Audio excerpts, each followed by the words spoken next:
Hey everyone, welcome back. Today we're diving into something that might not be the most cheerful topic, but it's one of those things that's incredibly important to get a handle on. You know what I mean? I hear you. Sometimes the most important things are the ones we tend to shy away from. Exactly. And that's why we're tackling living wills today. We dug into a podcast episode called U.S. Living Wills, Importance and Basics. And let me tell you, it was packed with eye-opening stuff. Definitely. I think what surprised me most was how much it's about taking control. It's not just about like end of life stuff. It's about making sure your wishes are followed while you're still, here. Right. And that's something I think a lot of people don't realize. Like, if you're in an accident or suddenly get really sick and you can't communicate. Oh, absolutely. That's when a living will becomes crucial. Without one, decisions about your medical care are kind of up in the air, which can cause huge stress and conflict for your loved ones. Yeah, it's like you're already dealing with a crisis, and then on top of that, you have to figure out what mom or dad would have wanted. Right. And chances are, in that moment, everyone's going to have a different opinion and emotions are running high.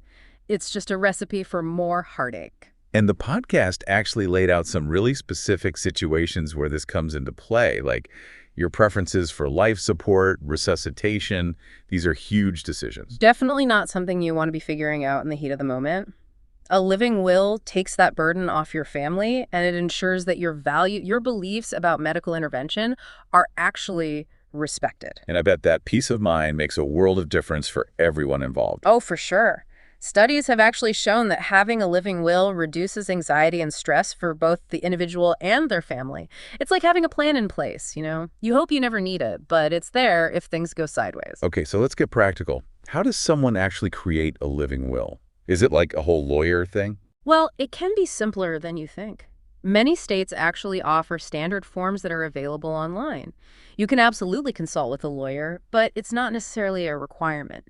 The important thing is to be clear about what you want. What kind of treatments are acceptable to you, what kind aren't. What are your wishes for pain management, organ donation? That makes sense. And I guess it's one of those things that's relevant for everyone, no matter how old you are or how healthy you feel right now. Absolutely. I think sometimes people think, oh, I'm young, this doesn't apply to me.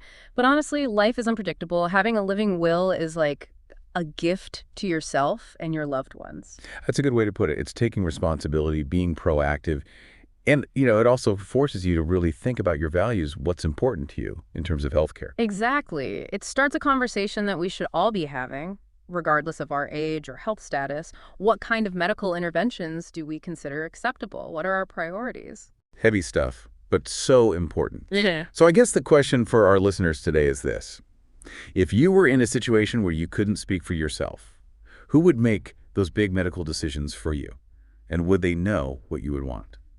It's a powerful question to consider. And, creating a living will isn't about preparing for the worst. It's about empowering yourself, making sure your voice is heard even when you can't speak. Well said. That's all the time we have for today, but we hope this deep dive has given you some food for thought. It's definitely something worth exploring further.